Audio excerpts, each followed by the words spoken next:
자, 여러분들, 안녕하세요. 한 주 동안 잘 지내셨나요? 오늘은, 제 얼굴이 안 나와요, 그죠? 제가 아무리 컴퓨터 세팅을 만져도 이게 소리가 녹음이 안 돼가지고, 부득이하게 그냥 아이패드로 그냥 화면 녹화식으로 녹화를 하고 있습니다. 이번 한 주만 이해해 주시고요. 다음 주에는 제가 정상적으로 그 세팅을 잘 해서, 지난주와 동일한 방식으로 강의를 해드리도록 하겠습니다. 자, 우선적으로, 우리가 지난주에 봤던 내용은, 마지막에 봤던 내용들이 상대적으로 중요하다라고 말씀을 드렸어요. 일반적으로 우리가 이제 회계라는 것에 대해서 배웠고, 회계라는 것은 우리 기업에 대한 유용한 정보를 이용하는 그 정보 이용자로 하여금 기업에 유용한 정보를 제공하는 것이다라고 말씀을 드렸습니다. 이제 여러분들 제가 몇 시간 동안 이 내용을 계속 반복해서 이야기를 하다 보니까 여러분들도 이제 익숙하게 들리시는 내용일 것 같아요. 근데 이제 그러한 유용한 정보를 제공하는 것을 어떤 수단을 통해서 재무제표라는 수단을 통해서 우리가 유용한 정보를 제공하는 것이고, 한 학기 동안 재무제표를 작성하는 방법, 즉, 재무제표를 작성하는 방법을 배우면서 재무제표를 읽는, 분석할 수 있는 능력에 대해서 학습하는 것이 이번 학기의 큰 목표다라고 말씀을 드렸어요. 거기에서 이제 첫 단추가 뭐냐면, 여러분들 회계상 거래라는 것을 봐야 되는데, 지금 49페이지에 1번에 회계상 거래의 의미라고 되어 있잖아요. 일반적으로 기업에 대한 유용한 정보를 제공하는 것이 모든 기업의 활동들을 제공한다라기보다는 위와 같이 회계상 거래라는 것을 기록하는 것을 의미한다라고 생각을 하시면 돼요. 다시, 회계상 거래라고 하는 것은 그 기업의 모든 활동을 의미하는 것이 아니라 회계상 거래는 우리 기업의 자산, 부채, 자본에 영향을 주는 활동들을 의미한다라는 것까지 제가 지난 시간에 말씀을 드렸어요. 그러한 회계상의 거래를 분계라는 것을 통해서 장부에 기록을 하는 것이고, 그 장부에 기록하는 행위가 우리가 이제 재무제표를 작성한다라는 것을 의미한다라고까지 말씀을 드렸습니다. 그래서 여러분들이 회계상 거래는 도대체 뭔지, 그리고 그러한 거래를 어떻게 장부에 기록하는지, 그 장부에 기록하는 방법을 우리가 복식부기라고 이야기를 했는데, 일반적으로 우리가 그동안 장부라고 하는 것의 의미가 뭐 내가 물을 500원 주고 샀다 뭐 이런 의미가 아니라 우리가 이제 회계의 마인드를 여러분들이 알기 위해서 이 분계 즉 대변과 차변에 기입함으로써 장부에 어떻게 기록을 하는지에 대해서 학습을 할 것이다라는 것까지 제가 말씀을 드렸습니다. 그래서 여러분들 지난 시간에 한 내용을 지금 제가 방금 말씀드린 내용을 바탕으로 리마인드를 반드시 하셨으면 좋겠고 오늘 하는 내용을 조금 숙지함으로써 지난 시간에 했던 내용을 추가적으로 이제 보태시면 될 것 같습니다. 자, 보도록 하겠습니다. 그래서 이 거래의 이중성이라고 되어 있어요. 거래의 이중성. 제가 말씀드렸지만, 회계상 거래라는 것을 장부에 기록을 해야 하는 것인데, 그 장부상 기록을 어떻게 하느냐, 복식부기라는 것을 통해서 한다라고 말씀을 드렸어요. 이 복식부기라는 것은 여기에 나와 있는 내용처럼 회계상 거래가 발생한다라고 한다면 반드시 왼쪽, 우리가 지난 시간에 왼쪽을 차변이라고 이야기를 했고, 그다음에 오른쪽을 대변이라고 했는데, 양쪽에 기입하는 것을 의미한다. 그래서 제가 지난 시간에 설명했던 요 분계를 통해서 여러분들이 다시 복습을 하면, 제가 뭐 12월 31일 날 물건을 팔았다. 물건을 판 것을 우리는 보통 매출이라고 표현을 하고 매출이라는 것은 수익이기 때문에 대변에 기록을 해야 된다. 교수님, 매출이 수익인 거는 뭐 어렴풋이 알겠는데 왜 매출이 수익이고 대변, 즉 오른쪽에 기입을 하나요? 이것은 여러분들이 회계를 처음 배워보시는 분들은 아직은 조금 낯설 수가 있는데 잠시 후에 배우게 되는 50페이지에 있는 내용을 학습하게 되면은 여러분들이 조금 감이 오실 수도 있을 것 같습니다. 어쨌든 어, 그 처음 하시는 분들은 그런 거구나라고 하고 따라오시고 잠시 뒤에 내용을 보시면 될 것 같습니다. 어쨌든 매출이라고 여러분들 대변에 기록을 하시고 상대적으로 내가 물건을 1억 원어치 팔았다. 그 1억 원어치 팔았는데 그거에 대한 대가를 통상적으로는 현금을 받아야 되는 것이 맞는데 내가 만약에 현금을 받은 것이 아니라 나중에 현금을 받을 것을 전제로 거래를 했다. 즉 외상 매출이라는 거래를 했다라고 해서 이 외상 매출금은 뭐죠? 자산, 내가 나중에 받을 권리가 있는 것이고 이 자산이라는 거의 원래 위치가 차변이기 때문에 여러분들은 외상 매출금은 차변으로 기록을 해야 된다. 교수님 아직 무슨 말인지 모르겠는데요. 라고 하는 학생들이 있을 수 있을 것 같은데 조금만 참고 한번 따라와 보도록 하겠습니다. 어쨌든 이러한 회계상 거래가 차변과 대변 동시에 이루어지는 것을 거래의 이중성이라고 했고, 이러한 거래의 이중성의 성격을 이용해서 장부를 작성하는 방법이 복식부기라는 것이다 라는 것까지 기억하시면 좋을 것 같아요.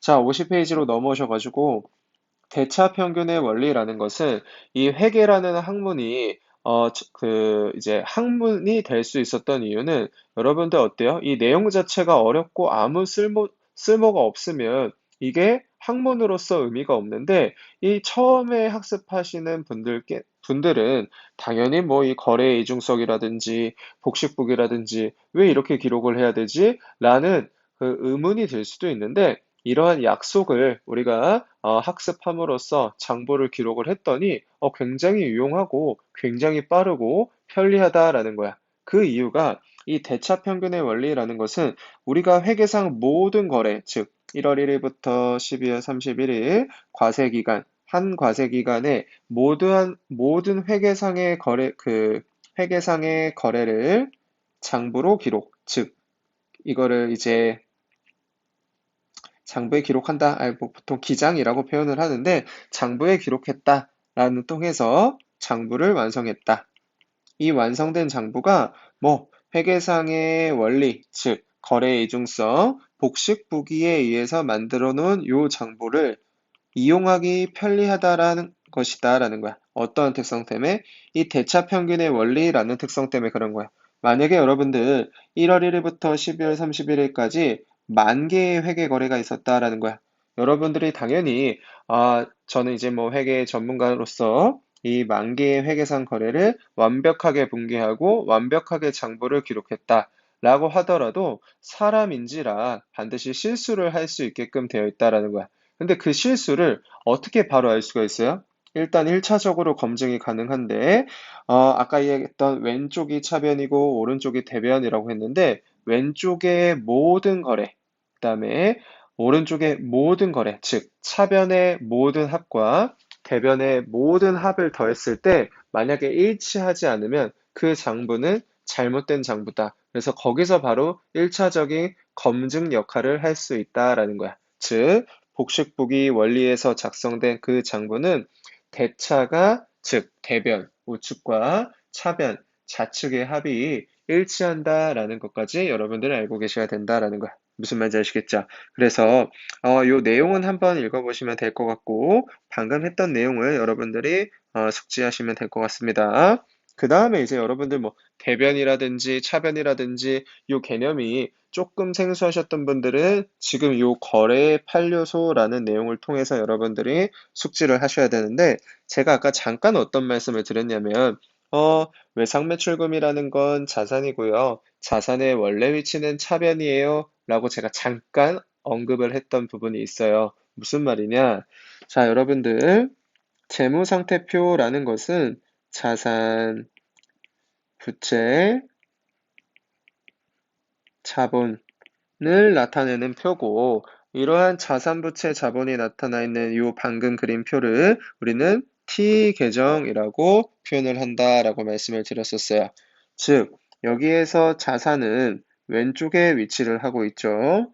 마찬가지로 부채와 자본은 이 T계정상 오른쪽에 위치를 하고 있어요. 즉, 자산의 원래 위치는 차변, 부채 자본의 원래 위치는 대변이라고 생각을 하시고, 제가 아까 이야기했던 부분을 잘 생각해 봅시다. 외상매출금이라는 건 자산이기 때문에 외상매출금이 증가한다라고 한다면 자산의 원래 위치로 가야 된다. 즉, 외상매출금이 증가했다라는 건 어디에 기록을 해야 된다? 차변에 기록을 해야 된다라는 거야. 무슨 말이냐? 자, 자산이 증가한다라고 한다면 어디에 기록을 해야 된다? 차변에 기록을 해야 된다라는 거야. 반대로 자산이 감소한다라고 한다면 어디에? 대변에 기록을 해야 된다. 원래 여러분들 우리가 회계를 학부에서 배우면 요 거래의 8요소를 암기하는데 여러분들은 뭐 암기하실 필요까지는 없으시고 그냥 간단하게 저처럼 한번 기억을 해보시면 좋을 것 같아요. 자산, 부채, 자본의 T계정상 원래 위치, 자산은 차변, 부채, 자본은 대변. 즉, 자산이 증가하면 원래 위치로 가야 되니까 차변. 만약에 자산이 감소한다. 원래 위치가 아닌 대변의 자리에 기록을 하면 어떻게 된다? 감소를 나타낸다라고 생각하시면 돼. 그리고 손익계산서라는 것은 수익과 비용을 나타내는 표인데 이러한 손익계산서의 위치도 마찬가지 수익은 대변에 있고 비용은 차변에 있기 때문에 어떻게 표시를 해야 된다? 비용이 증가한다라고 하면 비용이 증가라는 건 비용이 발생한다라는 거죠. 비용의 발생은 차변, 수익의 발생은 대변으로 기록을 하시면 된다라는 거예요. 무슨 말인지 아시겠죠? 그래서 여러분들 요 자산부채 자본, 비용, 수익의 위치를 먼저 여러분들이 생각을 하셔야 물론 이 회계가 익숙한 학생들은 이 내용이 이미 머릿속에 숙지가 되어 있기 때문에 죄송합니다. 이게 제가 아이패드로 하다 보니까 고개를 숙이고 이제 강의를 하다 보니까 목이 빨리 잠기네요. 그리고 이게 그냥 할 때보다 지금 제가 목소리가 어떻게 들리고 있는지 잘 모르겠어요. 왜 그러냐면 이 아이패드에 녹음을 하기 위해서는 이어폰을 끼고 해야 되는데 이어폰을 끼고 하니까 제 목소리가 어떻게 들리는지 잘 모르겠네요. 이래저래 오늘 조금 여러분들이 저도 불편하고 강의를 듣고 있는 여러분들도 불편하지 않을까라는 생각이 듭니다.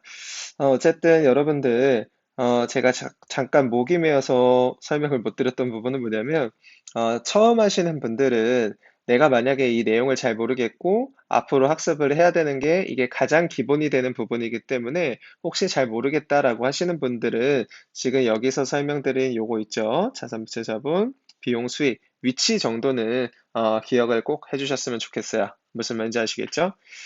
그리고 생각난 김에 말씀을 드리면 오늘이 3월의 마지막 주 수업이죠, 여러분들. 이게 뭐 큰 의미가 있느냐? 그건 아니고, 제가 이런 말씀을 드렸어요. 여러분들, 지금도 저한테 이제 개인적으로 연락이 오셔서, 교수님, 제가 분명히 수업을 들었는데, 이 온라인상 수업이 체크가 안 돼요. 라고 하시는 분들이 있는데, 제가 오리엔테이션 때도 말씀드렸고, 계속 말씀드리지만, 이게 온라인 수업의 특성상 그런 일이 분명히 있을 수 있습니다. 그래서 제가 대신에 그런 분들을 위해서 뭘 항상 하고 있죠? 여러분들이 조금 번거로우시겠지만 출석을 했는지 안 했는지에 대한 과제를 매주 조금씩 내고 잖아요. 그걸 우리가 보통 흔히 뭐 출석 그냥 피드백 한다라고 제가 보통 표현을 하는데 여러분들이 만약에 혹시 프로그램상 출석으로 안 돼 있다라고 하더라도 반드시 인정되는 건 아니에요. 꼭 인정되는 건 아닌데 여러분들이 들었다라는 것을 입증할 수 있는 방법이 우선적으로 과제를 제때 제출하는 것이 여러분들이 증거가 될 수 있다라는 것을 제가 준비해 드린 거예요. 그래서 그런 것들을 언제 쓰시면 되냐면 제가 이 한 달 수업, 즉 3월 수업이 완료가 되고 여러분들한테 최대한 빠르게 출석을 확인을 해서 여러분들 시스템 내에 업로드를 해드릴 건데 여러분들 출석은 여러분들이 확인하셔가지고, 저 이거 분명히 들었는데요, 교수님. 바로바로 저한테 말씀을 해주셨으면 좋겠습니다. 이게 여러분들 제가 말씀드렸지만, 한 학기 다 지나고 학점이 나오고 나서 교수님 저 그때 들었는데요. 라고 하는 것은 일체 인정이 안 됩니다. 제가 이렇게 계속 말씀을 드리는 이유는 아시겠지만 우리 온라인 수업은 상대적으로 출석을 안 하는 사람이 없어요. 다 출석을 하기 때문에 여러분들 요 꼭 놓치지 마시고 출석을 반드시 하시기 바라겠습니다. 무슨 말인지 아시겠죠? 그거 꼭 제가 이번 주 수업 끝나고 아마도 다음 주 수업쯤이나 아니면 다다음 주 수업쯤에 제가 요거 업로드 해드릴 테니까 출석은 반드시 확인하시기 바라겠습니다. 자, 그 다음에 어떤 내용을 볼 거냐면 우리가 이 회계상 거래를 분계라는 것을 통해서 기록을 하고 그 분계라는 것을 통해서 기록을 해서 장부를 만든다라는 것까지 말씀을 드렸어요. 근데 아까 봤던 것 중에 뭐 외상매출금이니 뭐 매출이니 이런 것들에 대한 것을 뭐라고 부르냐면 다음과 같이 불러요. 계정 및 계정 과목이라고 부르는데 이건 뭐냐? 자, 우리가 아까 위에서 보는 것처럼 뭐 재무상태표는 자산, 부채, 자본을 나타내는 즉 그 기업의 재무 상태를 나타내는 표였습니다라는 것까지는 이제 여러분들이 아셨잖아요. 이러한 자산, 부채, 자본을 뭐라고 하냐? 큰 카테고리, 흔히 우리는 그냥 그거를 계정이라고 불러요. 어카운트라고 부르는데 이 계정이라는 건 뭐냐면 큰 카테고리에 있는 뭐 헤드라인이라고 생각을 하시면 돼요. 무슨 말이냐? 자산이라는 계정, 이제 제가 계정이라는 표현을 많이 쓸 건데, 자산이라는 계정 아래에 뭐 현금도 있을 수 있고, 아까 얘기했던 외상매출금이 있을 수도 있고, 뭐 예금이 있을 수도 있고, 쭉쭉쭉 있을 수 있다라는 거야. 즉, 아이고, 자산이라는 큰 카테고리에 이거를 우리가 보통 뭐라고 표현하고 계정이라고 표현을 하고 이러한 자산 속에는 뭐 현금도 있을 수 있고 아까 이야기했던 외상 매출금이 있을 수도 있고 그 다음에 뭐 은행 당좌 예금이 있을 수도 있고 기타 여러 가지 있을 수도 있는데 이런 것들을 뭐라고 한다? 계정 내에 있는 계정 과목이라고 부른다 라고 생각을 하시면 돼요. 그러니까 어떤 게 더 큰 카테고리인지는 아시겠죠? 자산이라는 계정 아래 뭐 현금 등 계정 과목들이 존재한다라고 생각을 하시면 될 것 같습니다. 내용은 읽어보시면 될 것 같고요. 자, 그래서 아까 이야기했던 것처럼 재무상태표의 계정은 자산, 부채, 자본 이것을 뭐라고 하고 계정이라고 하고 다음과 같은 것들을 뭐 쭉쭉쭉 있을 텐데 이런 것들을 이 자산이라는 큰 카테고리, 즉 자산이라는 계정 아래에 계정 과목이라고 부른다라고 생각을 하시면 돼요. 자, 그리고 제가 아까 이야기했던 분계라는 것이 이제 드디어 나오는데 분계라는 것은 거래가 발생하는데 어떤 거래? 회계상 거래가 발생하면 그 거래의 내용을 어떻게? 차변은 차변대로 대변은 대변대로 뭐 세분해서 그 금액을 어떻게 각 계정에 적어 넣을지를 결정하는 절차를 말한다. 제가 지난 시간에 예를 들었던 거를 다시 보면 매출이 1억 원이 발생이 됐고요. 즉, 매출이 1억 원 발생되는 그 회계상 거래를 보고 매출이라는 계정 과목 1억 원으로 기록을 하는 이 절차를 분계라고 한다. 마찬가지로 이 매출에 따라서 저는 뭐가 생겨요? 보통은 현금이 들어오지만 돈을 받은 건 아니기 때문에 돈을 받을 권리인 외상매출금 1억 원이 발생이 됐어요. 즉, 이 외상매출금 1억 원이라는 외상매출금이라는 계정 과목에 1억 원이라는 금액을 확정시키는 절차가 분계다라고 생각을 하시면 될 것 같습니다. 자, 그래서 여러분들 제가 말씀드렸지만 이렇게 생각하시면 됩니다. 우리가 지금 회계상 거래를 판단하시고 이 회계상 거래를 가지고 분계하는 건데 이 분계라는 건 뭐예요? 여러분들이 알고 계셔야 되는 건 이 계정 과목 및 계정에 대한 정확한 이해가 필요하다. 그리고 나서 금액으로 확정하는 절차가 필요하다라는 거야. 그리고 이 분계를 무엇을 통해 가지고? 차변, 대변이라는